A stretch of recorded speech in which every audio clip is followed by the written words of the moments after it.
the thing that came out of your the episode that we did that shocked me the most is how little this is discussed in the mainstream. And I had not known until you brought it up, until you became a guest on the show, until I started researching it.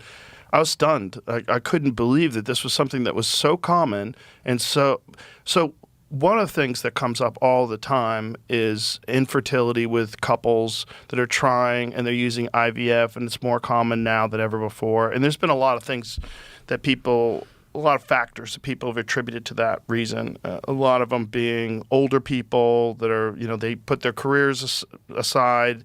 In their 30s, they decided now it's time to have kids. They're worried that it's too late. But listening to you talk about it, it seems like that's only one part of the issue and not the big part. The big part seems to be that we're being poisoned, and we're doing it by virtue of our modern world that we live in, where so much of your life relies on plastic. And it's very difficult for people that are so set in their ways, they have routines, they don't really understand, like, what can I do to eliminate this stuff from my life? Just having the conversation and understanding that these things are having an impact is great, but the steps that people need to take in order to eliminate these things from their life, I think that's what's really important to get out there now. Thank you. You said it really well. Let me just give people a place to go. You go to unplasticyourlife.com, okay? Mm-hmm. And then there's action, and then you can go to the various places in your home that you can... It's just Unplastic Your Life, one word? Unplastic. Unplasticyourlife.com. Yeah. Let me see if I got that. Yeah. So unplasticyourlife.com, go to Action Hub, and then to Protect Yourself. And that'll give you lots of things to do to lower these exposures. Nonstick cookware, that stuff That's different. Is that different? Yeah. It was when you have nonstick cookware, does that have any endocrine disrupting chemicals as well? But different ones. Different ones? Which ones are those? So those are what's called the PFAS chemicals. Mm-hmm. And it's in actually not just cookware. It's anything that puts a barrier between two medium, if you will. Like a rain jacket will put a barrier between the rain and your skin. Right. And also stain resistant, barrier with the stain. And it's very, very prevalent. I mean, it's all, it's in clothing, it's in... I've heard it's in a lot of yoga tights and things along those lines. Yes, workout clothes. That's so crazy. Yeah. You think you're being healthy, and you're exposing yourself to endocrine disrupting chemicals. And uniforms, there's a book. I probably shouldn't recommend another book, but I think it's a good book. I'll just say it's called To Die For, DYE, and it's about the flight attendants' uniforms and the harms that they do because they're coated. They have a lot of PFAS because they, have to keep clean and they're not clean, right? Because they have this PFAS in them. It's in sports uniforms. You do a lot with sports. All the sports uniforms. Nylon. Yeah. Is it anything with nylon? Is that what it is? Probably, but I'm not sure. I'm not, I could refer you to somebody, but I'm not the clothing expert. But I know that they're in these things. And one of the things that is kind of scary is school uniforms. A lot of kids have school uniforms, and they're loaded with it. Oh. Yeah. Yeah, my kids used to wear a uniform every day. Yeah. When you say to die for, are dyes in cotton clothes also releasing? Yes. Really? Yes. Dyes are very risky. We got to go back to being Amish. Yeah. Here it is. The byline from the book. Oh, good. There. Yeah. So, in fact, there's little or no regulation of clothes or textiles we wear each day, from uniforms to fast fashion, outdoor gear, and even the face masks that have become ubiquitous in recent years. Wicker explains how we got here, what the stakes are, and what all of us can do in the fight for a safe and healthy wardrobe for all. Wow. And that's in the film. It's discussed in the film. Okay. A little bit. Not the major, but it's... So, blue jeans? Probably. Probably. I can't, speak about it. There is a river, I believe it's in China, where a series of blue jean factories exist, where the entire river is blue, It's so disgusting. Like, not blue like beautiful clean water. Blue like dyed. Dyed water. Like, look at this. Look at that. Oh. That's the blue jean capital of the world. Wow. That's where they make a lot of blue jeans. And look at the stinky, dirty, disgusting blue dye water that is just that river leaking out into the ocean, which also looks polluted. You want cheap clothes, kids? This is what happens. It's so crazy. Like, look at that stuff. I mean, how many jeans are they making? And what are the, And this is a good point for me to point out that these things are affecting animals, of course. Like the animals, fish in this. too. Look at this. African rivers as well. Yeah. Phew. Of course, we do it in other places. If we did it in America, people would be aware. Canada too. I'm not sure they'd be aware. You don't think so? No. We're trying. We're trying. We're trying to get them aware. I mean, that's what we're doing right now, right? Right. So to go back to that point you raised about,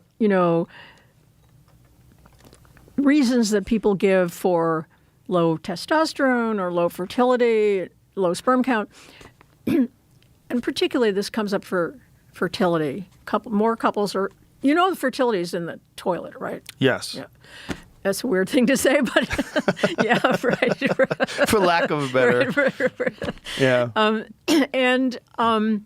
I mean, used to be 5 children per couple on the average in 1960, and now it's, in South Korea, it's like 0.88. Wow.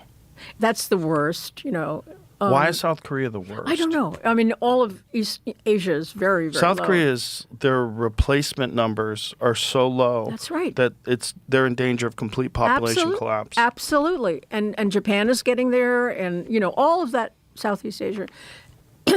And so when there's a lot of articles about this, a lot of editorials, a lot of articles, and they make me so, Joe, they make me so mad because they say correctly that having a child at an older age will do this to some extent. Not wanting to have as many children will do this to some extent, but they never mention toxics.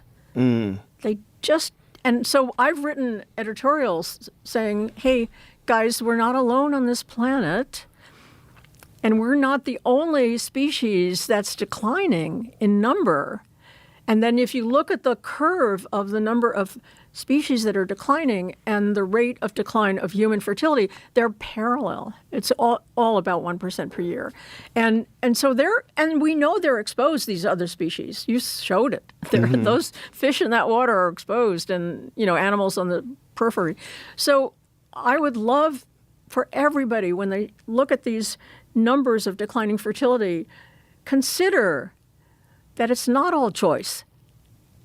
Right. Animals are not choosing to have their children later or to delay childbearing, right? They have big careers. Right. Beavers are trying to make dams. They don't have time for children. Right. Exactly. Yeah. So for me, it's not. Those are good. Those are explanations for sure. Obviously, when you get older, your fertility is less. Obviously, if you have a busy life and you don't have time to have children, you shouldn't have children. But the toxics matter. They matter a lot. 100%. Yeah. And the animals, is the issue exposure to water that has these chemicals in it because of pollution? What is causing it with them? It's in the water. It's in the soil. It's in what they eat, because it comes in, in the plants. It gets into the plants? Yeah. Do you know that phthalates, this is a little fun fact, phthalates are put in pesticides. Why would they do that? Well, because one of the things that phthalates do is they increase absorption. That's why they're in hand cream. Right? You see, you put your cream on, it goes in your skin, right? Phthalates help that. You have the pesticide, you want it to go into the plant, phthalates help that. So, these exposures are all over the place, and animals are getting them too. A long time ago, I don't think we talked about this, but there was a wonderful scientist who's not living anymore. His name is Lou Gillette. He lived in Florida. And he showed that alligators swimming in a lake that had a lot of runoff of pesticides. Get this, their penises were small. Ooh. He measured them. And he's like you, he was a big guy. He had to do it at night. He went at night, wrestled them into the boat. And I have pictures of that. Took them to his lab. Measured their penises. Measured their penises. They must have been very confused when they got let go. Like, what is this guy kinky with? What is his thing? You know, and they had fewer eggs. Right. So they were declining species. That's just a very dramatic example of, can you put up penis size and alligator penis size? I'm just wondering. As if you don't already Google that, Jamie. Let me find you a photo. I asked our Perplexity this thing, and it says... So our sponsor, Perplexity, said, yes, this has actually been documented in wild alligators. Males in heavily polluted lakes have, on average, smaller penises and other reproductive problems linked to hormone-disrupting chemicals. We are shrinking alligator penises, ladies and gentlemen. And not only alligator 20 to penises. 25% smaller penis sizes compared to males from a cleaner reference lake.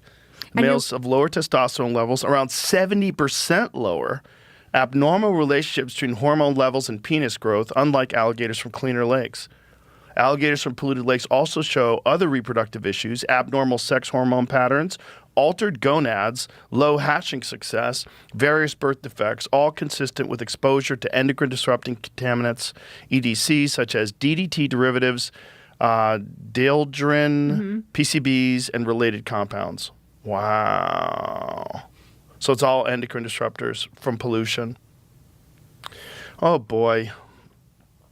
Yeah, I mean, you would think that this would sound the alarm. Like, And this is not new. He's dead. This is old work. oh. And no one knows. Yeah, it's never discussed. First of all, it's not a lot of people that say, first problem on my list today, alligator penis sizes. It's a real issue. Like, you're in front of Congress. We got to talk. Alligator penis sizes are shrinking. They'd kick you out of the building. Actually, Lou Gillette, went to Congress and he gave a talk and he said, every man in this room is half the man his grandfather was. As far as testosterone levels, right? And penis size. Well, he didn't measure their penis, but Dig grandpa he up was and making check it this out. point, Yeah, and I fertility understand. and all this. Yeah. Well, I mean, it completely makes sense. But what doesn't make sense is how little attention that's being paid. You would think that in a society that is, America is also facing a potential population collapse. People don't think about that, but our reproduction numbers, we're not reproducing. Yeah, they're down quite a bit, and they're not at the level that we need in order to keep our population. It's the normal shape of the population is like this, right? So this is up here, not very many people, and down here, lots and lots of people. And this is terms of And age, it's older or like younger at the going bottom. like this Right. now. Lots of people are living longer, but few are down here. And then what that means is the ones down here are supposed to support the ones up here, But there's not enough of them. but not enough of them. Right. Yeah. So it's a huge societal problem. Well, it's just so confusing how few people are even aware of this. We were talking, I didn't realize it had been 5 years since our last podcast, which is pretty crazy. But in that 5 years, you barely hear about it. It's occasional. People bring up certain chemicals they think are bad. Oh, avoid this. Paul Saladino was the one that showed that the paper cups that you get from a coffee shop, that if you take that paper away, what you have is essentially this plastic membrane, and that's what you're drinking your coffee out of. You're not drinking your coffee out of paper. And how terrible these things are for you. But even that, it's like people just dismiss it. The line around Starbucks is always the same. There's always people going to get their coffee. They don't think anything of it, and they're just consuming these chemicals that mess up your health. Mess up your vitality, your energy levels, everything, brain fog. But all whose responsibility is it, Well, to talk about it, I think it's ours.